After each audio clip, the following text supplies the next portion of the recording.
दो सीटों पे जो उपचुनाव हुए उसके कल नतीजे आने वाले हैं। एक रात की बात है, क्या लग रहा है क्या होगा? जब एक ही रात की बात है तो इतना कयास क्यों लगाना। जनता ने जो फैसला दिया है कल सुबह से आप सुनना शुरू करेंगे सब लोग, और हमें पूरी उम्मीद है, भरोसा है कि जनता ने इस महागठबंधन पर मुहर लगाए।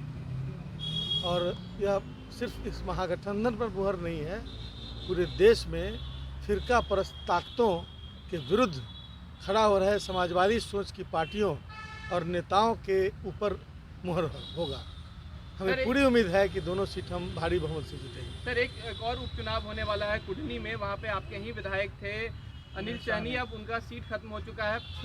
5 दिसंबर को जो है चुनाव होने हैं, उसको लेकर क्या तैयारियां हैं? उस पर कानूनी राय ली जा रही है, और जो हमारे अनिल सहनी जी हैं उनको मतलब उनकी सदस्यता जैसा कि सुना है कि समाप्त की गई है, लेकिन उन्हीं के केस में, उसी केस में जो दूसरे व्यक्ति थे, सांसद उस समय के तत्कालीन सांसद जो आजकल उत्तर प्रदेश में उप मुख्यमंत्री हैं, ब्रजेश पाठक जी शायद नाम है, तो ब्रजेश पाठक जी का उसमें एक्यूटल हो गया है उसी केस में। तो स्वाभाविक है ये मामला अभी कोर्ट में है, और मैं समझता हूँ कि कोर्ट की तरफ से कुछ डायरेक्शन होगा, यदि तो इलेक्शन कमीशन को भी उसकी सूचना जाएगी। हम ऐसी अपेक्षा करते हैं। यदि नहीं होगा, सब कुछ ठीक होगा, सब कुछ जो चुनाव आयोग ने जो घोषणा की है उसके अनुरूप चलेगा, तो फिर पार्टी अपनी तैयारी करेगी।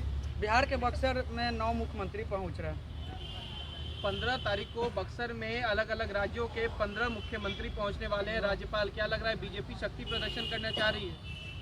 ये शक्ति प्रदर्शन जनता के बीच होता है कि मतलब मुख्यमंत्री की अलग अलग राज्यों के रिप्रेजेंटेटिव हैं। अब राष्ट्रीय अधिवेशन यदि दिल्ली में हो जाए किसी पार्टी का, तो शक्ति प्रदर्शन थोड़े हुआ। जनता क्या कह रही है, मुख्यमंत्री तो करेंगे ही।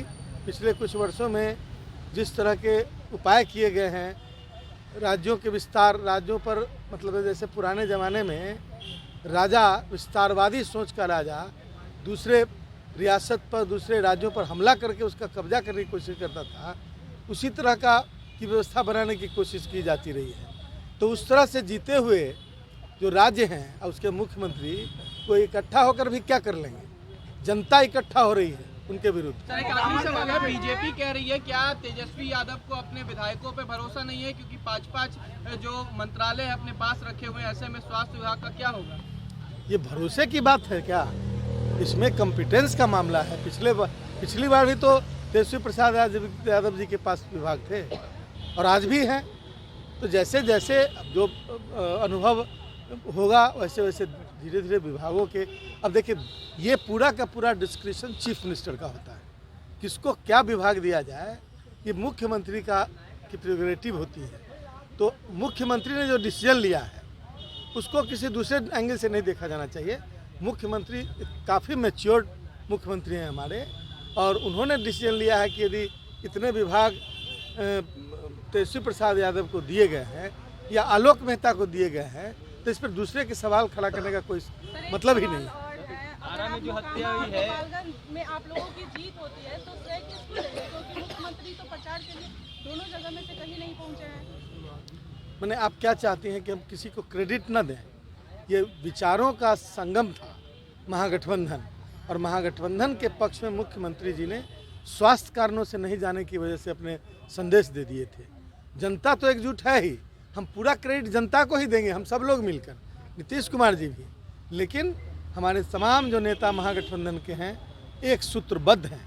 आने वाला दिन फिरका परस्त ताकतों के लिए, सांप्रदायिक ताकतों के लिए चुनौती भरा दिन होगा।